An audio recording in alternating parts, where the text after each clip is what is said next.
আমাদের রাইটার দেখো তো মোনা বুবাইয়ের কাছ থেকে বললো যে মোটরসাইকেলটা দিয়ে আমি ঘুরবো গোল হয়ে।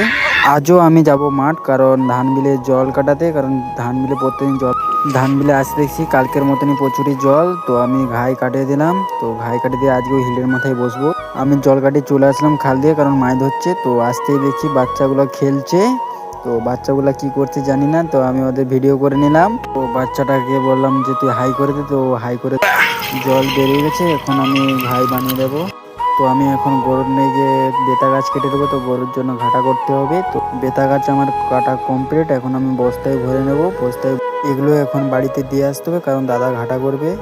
আমি মাঠ থেকে আসতে বন্ধুর সাথে আড্ডা দিয়ে চলে আসলাম। তো আসতে ওরা বললো চো আমরা ধাদিকা থেকে ঘুরে আসি। তো আমরা তিনজন মিলে বেরিয়ে গেলাম, বুবাই, মোনা, আমি। আমরা ধাদিকা আসতে বুবাইয়ের কাছ থেকে মোনা বাইকটা চেয়ে নিল, বললো যে আমি গোল হয়ে ঘুরবো। তো ঘুরছে। আমাদের ধাদিকা বেড়ানো কমপ্লিট, আমরা এখন যাবো বাড়ি। তো আজকের ব্লগ এত